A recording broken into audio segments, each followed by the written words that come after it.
Broadcasting from Oklahoma, the tornado capital of the world, home of the Oklahoma City Thunder and the University of Oklahoma Sooners. This is the Curated Experience Show, a weekly podcast about the customer experience with viewpoints you will not hear anywhere else. And now your host, author, and customer experience expert, Amos Tanuma. Everyone, to another episode. I am your host, Amos Tanuma, and I am thrilled to have a couple of guests here. I've got Brian and Ted. Are you both still with me? Yeah. Yep, I'm with you. All right, and for those of you who've listened to us for all these years, you know we're going to post their LinkedIn and Twitter and all of that, but really quickly, 10 seconds, Brian and Ted, if you'll just introduce yourselves to the audience. Again, we'll put your long bio. I want the short the short version here really quickly. Yeah. So Ted and I started this company called Fifth Talent. It's all about innovation on the people side of things, where there's a lot on technology and some other areas like process. We focus on the people. We've been doing it for years. I've been in this contact center industry for 25 plus years. Won't tell you how many are in the plus, but so been in it a while. Both, also on the outsourcing side too. Awesome. Absolutely. Yep. I think you covered it. That's our 10 seconds. Let's jump right in. So, you guys said you focus on people, and frankly, that's why I brought you guys here to have this conversation. Let me set the stage as someone who follows this industry and is in it, sees it. Every CEO, every executive says our most important asset are the people. Like they all people are heroes. There's all of this talk. But I'll just tell you, when you go out in the marketplace and you talk about our job, let me tell you the ones. I know you guys focus on the service industry writ large, but most of our audience and our show really focuses on the contact center. When I think about the contact center specifically the agents, it's not the best job in the world. In fact, I will give you some verbatim quotes. Someone on Glassdoor said, prisoners have more freedom than call center agents. I've used that line and quoted them many and many times, and I can go on and on and on and on. So I want to talk first and foremost, the big picture. Why is there this disconnect between all this talk about people and all of that, and then you get to the most important people, as a lot of my CEO clients tell me. When I get to them, that job doesn't seem like that great. It sort of sucks, for lack of a better term. What do you think accounts for this divergence, all this talk over here and the reality over here? What you're doing is asking the question that really, sparked our efforts, and together and separately throughout our careers, Ted and I have looked at, it's supposed to be a people industry. Yeah. Why is it so bad for the actual people? and quite honestly, let's be honest, the other people in this equation are the customers. They're not doing great either. It's not like, hey, I can't wait to call another call center. I think I've seen many studies that say I'd rather clean the toilet than call a call center. Yeah. So, this is kind of the whole endeavor that we've been looking at. And what's interesting. Just to take off what Brian's saying is that, we had to really look at this ourselves and say, before we start this company, is this something we really want to dive into from the people side? Because all of the folks that I shouldn't say all, I'm a broadly generalized, but a lot of the people, as you mentioned, they're into this strategy of how do we eliminate the people from this game? Because they flat said, you know what? I don't even think these jobs are good for agents. Like as a VP, we've had VPs. We talk to people all the time, and you hear that, like, for example, one famous quote we hear all the time, I'm sure you've heard, your listeners have heard, which is, nobody calls in to offer their praise. That's not usually why they're calling in. They're calling in to offer their hate, in a sense. and so, right? Yeah. Exactly. Right. So we had to kind of, step back and ask ourselves, can we really even do anything in this area? So, so it led us to really do a question, Brian. I think. So we say that we started with one question, and if we couldn't answer it, we were gonna, effectively, we're gonna pack up and go do something else. But it was, is a contact center agent job a worthwhile job? Mm. And we've seen glimpses of it, and so what's the answer to that? The answer is, so I got good news. Good news. Okay. The answer is it can be. Okay. Unfortunately, most of the time it's not. And the kicker is, it's not just that it can be. Right. It's that if left to its own devices, like without interference, right. It is. It actually is. So before, related to what I asked about this whole thing, and I actually think you guys are crazy. The reason I think you guys are crazy so is not going to get any disagreement from us on that. Is because I just look at the marketplace. I look at consultant writ large and advice and all of that, and all the money is in technology to eliminate all of these people, like Accenture, Deloitte, all of the energies around technology and maybe some processes, all designed to eliminate. They use euphemism, avoidance, deflection, like all of this deal. And so, to me, I've thought about it. I've not thought about it a lot, but if I spent 5 minutes thinking about starting a firm focused on the people, I would just go no. Well, because I just look around and I see all the energy and all the oxygen is going towards this. And so I would back to that kind of deal where I'm saying you guys are crazy is because it looks like no one else. People have kind of given up on this whole deal. Everyone has sort of concluded, you know what? Let's just throw more technology at it. Let's make the sucky job less sucky by making more deal. So how did you guys get to this this conclusion? I would love to drill deeper into it. So you got to this place where you said this job can be, then what? Yeah. Well, I guess to start off, because we saw examples of this. We saw examples of people having, good calls. They enjoy where they work. They're energized and all of this. And it's like, what is that? And so, without like a lot of rocket science at first, I mean, it was all about, we do focus groups. We ask people, what's the best part of your job? What's a good day? As right. Ted always likes to ask. And they came back with, it's when I really kind of went above and beyond and did something awesome for a customer. And it was great. And I really helped them out. That's what this job is about. And then on the opposite side, what's a bad day? And a bad day is the supervisors were hounding me all day, pounding on me. Hey, we're talking not just a couple of focus groups here. We're talking over a long period of time, thousands of people we've talked to, literally. And it kind of where I think all of this kind of starts coming together for us, for me, is that I go back into my early time in the career. I was trying to solve some problems, and we brought in a guy that had been in the industry, but since the beginning.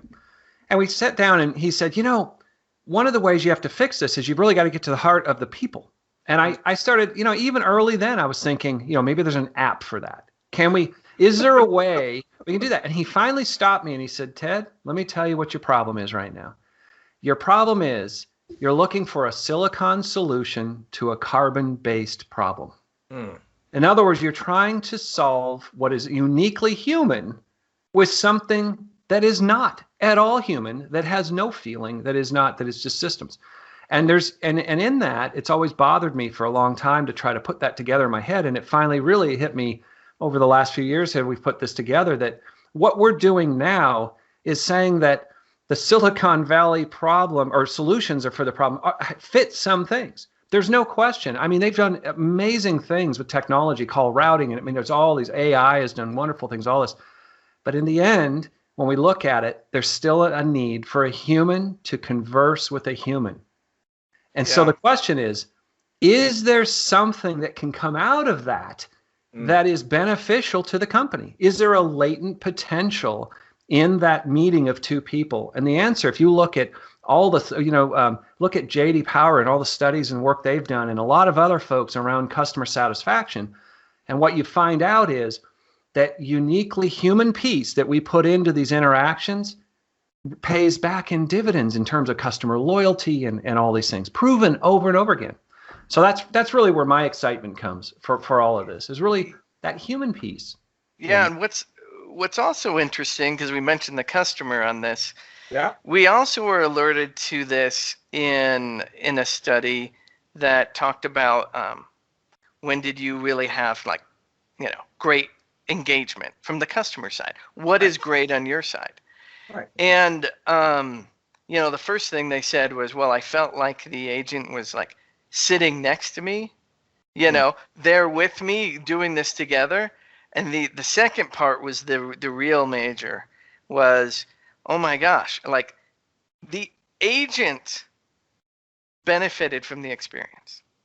And we're like, okay, wow, the customer is telling us the best interactions is when the agent also benefits.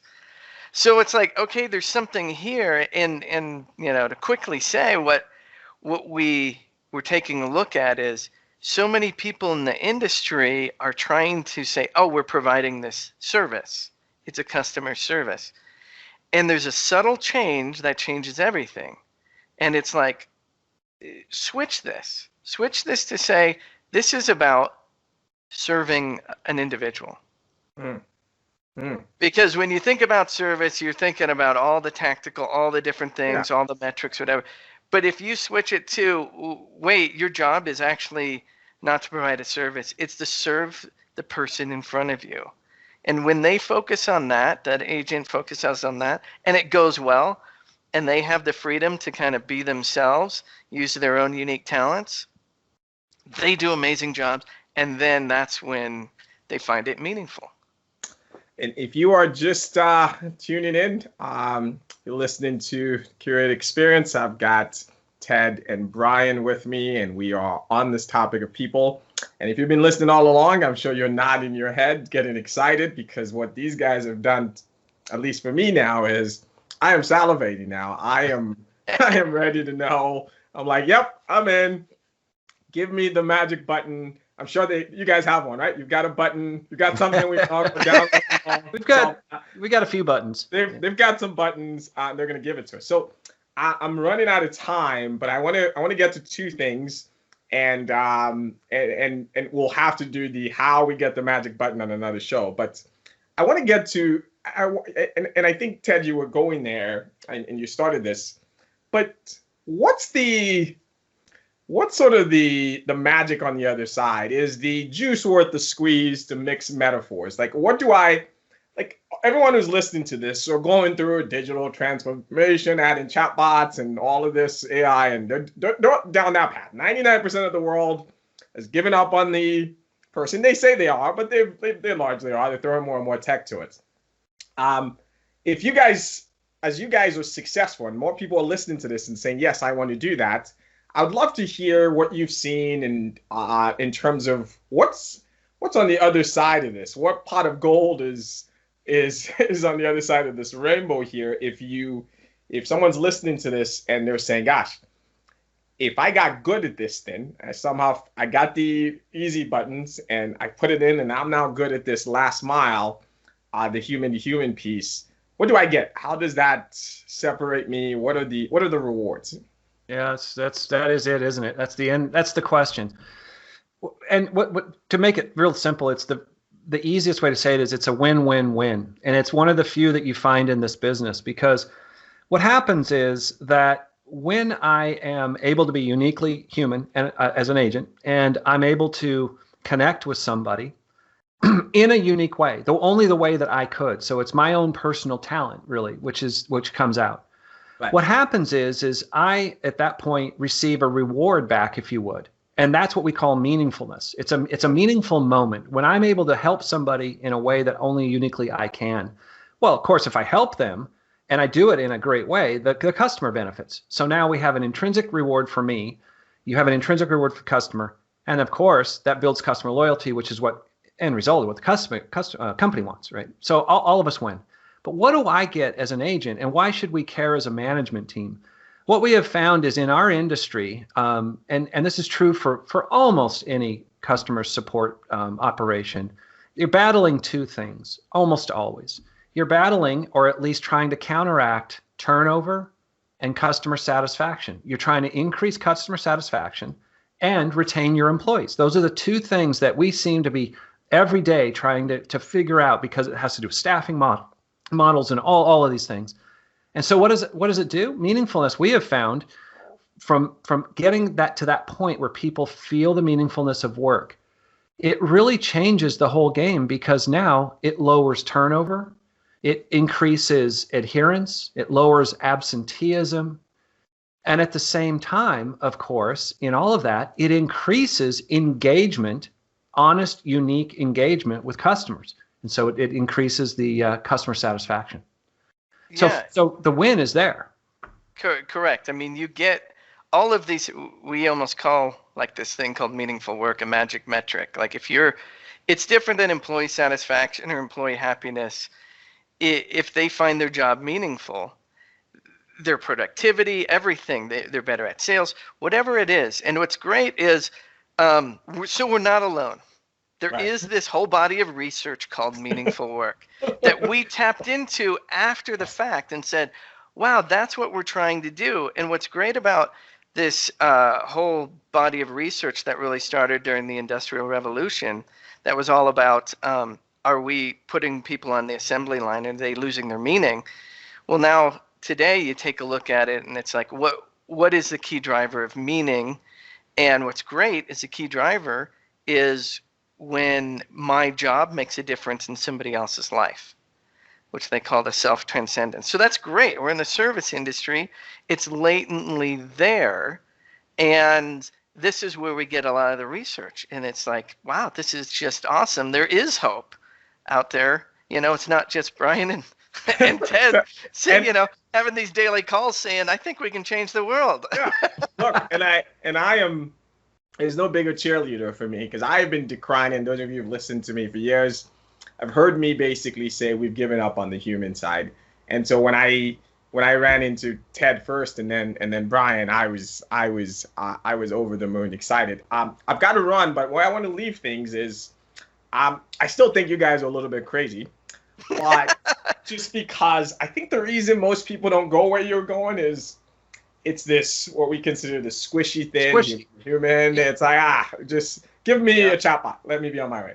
So tell me along your way, I'd love some stories or a story around when you finally said to yourself, gosh, there was a day, in the office or at home where you were like, we did this today. I saw this agent, whatever happened, where you got that validation moment. As you guys know, in an entrepreneurial deal, you start a business and then one day you are like, this is why I did this thing. Would love to end on that note. I'm going to give you my version of it, because I love it. And Brian, I think you'll agree, because it's one of our favorite stories. In one of the first classes that we rolled out back quite a while ago, we get into asking questions like, why are you in this business? What brought you here? And we always use the statement, you took the job for money. Why are you still here? And so we get into that. We thought we built this course, and it's called Serving Others. And you learn about yourself in this course. About halfway through the course, we had agents with tears in their eyes. I didn't know what happened. I mean, I'm looking at it because I'm an observer. Our trainers are training, and I'm watching it, trying to say, what happened here. By the end of the course, we had people saying that the fact that we were connecting them with why they took the job, which was to truly to help others, was so moving to them and inspirational, it led to tears. Wow. So for me, that was the moment when I said, okay, all right, it's not about the training course. It's not about the trainer. What it is about us reversing what we always do as a company and saying it's not about what you can do for the company. It's focusing on you. It's literally about you, because if you do a good job, we gain, but forget the company for a minute. It's about you. And that moved people. Mm-hmm. So that was when we said, okay, we're on to something here. And we've seen that, since then many, many times. But for me, that was the moment. Wow. If you want the moment, that was the moment. Yeah. Wow.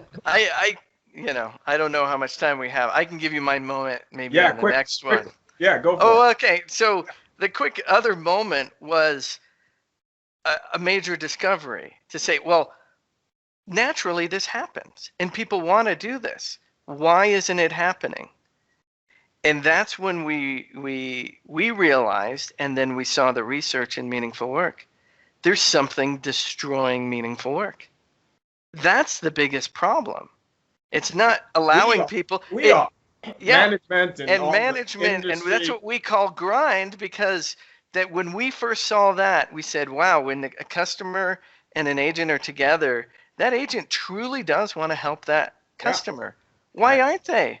Because they're also trying to serve their company, their manager, their team, and they're not in alignment.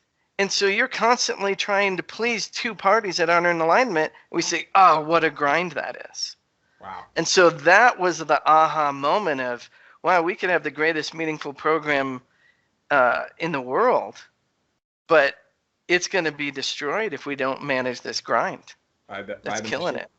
That's a great place to leave it. And Brian and Ted would love to have you guys back. I've got a whole series of other questions on the getting into the how this thing really happens, but I've run out of time on this show. But rest assured, we will have these guys on probably as soon as next week. So thank you everyone for listening, and Ted and Brian, it's really been a pleasure, and thank you for coming on. Mas, thank you. Been a pleasure. And until next time, remember, the experience is either random or intentionally curated. I'll talk to you soon. Thanks for listening to the Curated Experience with Amas Tanuma. If you like what you just heard, we hope you'll join the conversation online by visiting us at curatedcx.com or at amastanuma.com. That's curatedcx.com or amastenumah.com. And please invite your friends and colleagues to visit our website or iTunes, where they can check this and previous podcasts. This has been a Bien LLC production. Check us next time for another edition of The Curated Experience.